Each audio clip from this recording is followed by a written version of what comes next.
শীত তো প্রায় শেষের দিকে, শীতকে অনেক মিস করব কারণ আমার শীতের দিন খুবই ভালো লাগে। তো হ্যালো এভরিওয়ান, আসসালামু আলাইকুম। সবাই কেমন আছেন? আশা করি ভালো আছেন।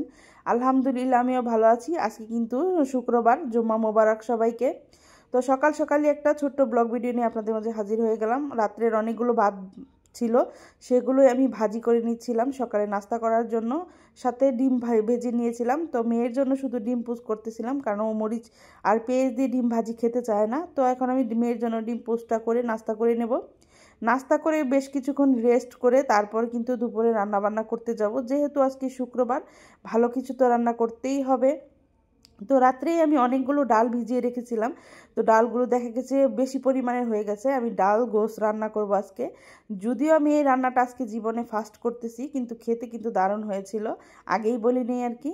তো যাই হোক, আমি ডালগুলো ভিজিয়ে রেখেছিলাম। অর্ধেকটি ডাল আমি বেটে নিব আর অর্ধেকটি ডাল আমি মাংসের মধ্যে দিয়ে দিব।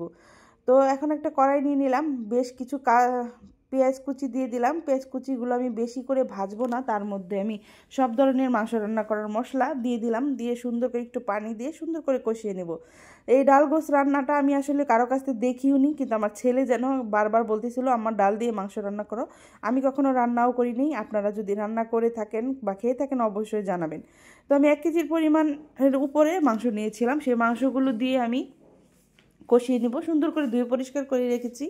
তো সুন্দর করে ভালোভাবে একদম কষিয়ে নিয়েছিলাম। কিন্তু যেহেতু ডাল রান্না করব, এই জন্য মশলার পরিমাণটা কিছুটা পরিমাণ কম দিয়েছি। এখন মনে হচ্ছে রসুনটা অনেক কম হয়ে গেছে, সেই জন্য আমি আস্ত কয়েকটা রসুন ছুলে দিয়ে দিয়েছি, কারণ মাংস সিদ্ধ হতে হতে রসুনগুলো গলে যাবে। তো যাই হোক, আর বাটাবাটি করলাম না, সেই জন্য আর কি দিয়ে দেওয়ার। তো আমি মাংসটা সুন্দর করে কষানোর জন্য দিয়ে দিয়েছিলাম। তো রসুনগুলো দেখা গেছে যে সিদ্ধ হয়ে গেছে। তো আমি বারবার নেড়ে চেড়ে দিচ্ছিলাম, কারণ মাংসটা অর্ধেক সেদ্ধ হলে তার মধ্যে কিন্তু আমি ডাল দিয়ে দিব। ডাল কিন্তু আমি সম্পূর্ণ দিই নাই, অর্ধেকটা ডাল দিয়েছি, কারণ সম্পূর্ণ ডাল দিলে অনেকগুলো হয়ে যাবে। এতগুলো খাওয়ার মানুষ কোথায় পাবো। ডাল দিয়েও আমি অনেকক্ষণ কষিয়েছি, তারপর ঢাকনা দিয়ে ঢেকে রেখেছি, কারণ আমি ঝোল দিয়ে তারপর লাকড়ি চুলায় নিয়ে যাব। কারণ আমার এখন 2 চুলায় রান্না করতে হয়। গ্যাসের চুলায় কিছুক্ষণ রান্না করি, তারপর আবার লাকড়ির চুলায় নিয়ে যাই। এইভাবে রান্না করতে আমার ইদানিং খুবই বিরক্ত লাগে, কিন্তু কিচ্ছু করার নাই, কারণ একটা গ্যাস সিলিন্ডার আমার 20 দিনও যায় না, সেই জন্য আমার লাকড়ি চুলায় যেতে হয়।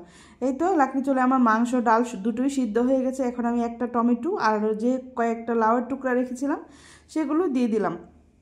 আসলে এভাবে রান্না করলে যে খেতে এমন ভালো হয় আমি কখনোই খাইনি, আর বলতেও পারবো না।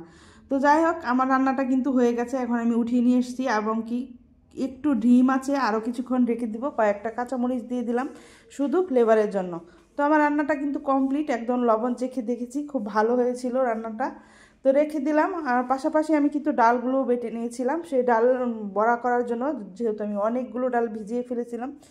তো ডালের মধ্যে আমি পেঁয়াজ কুচি, কাঁচামরিচ কুচি, ধনিয়া কুচি, আদা রসুন বাটা, জিরা বাটা এগুলো দিয়ে হলুদ মরিচ দিয়ে সুন্দর করে হাতে কষলে মেখে নেব। সাথে কিন্তু 2-3 চামচ কর্নফ্লাওয়ারও ব্যবহার করেছি, কারণ আমার ঘরে চালের গুঁড়ো ছিল না।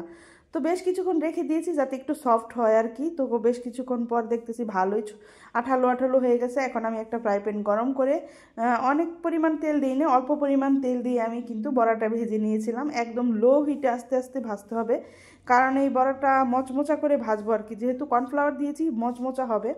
তো এরকম করে আমি উল্টো পাল্টো করে সম্পূর্ণ বড়াগুলো ভেজে নিচ্ছিলাম। আমার কাছে কিন্তু এই বড়াটা খেতে আরও বেশি ভালো লেগেছিল।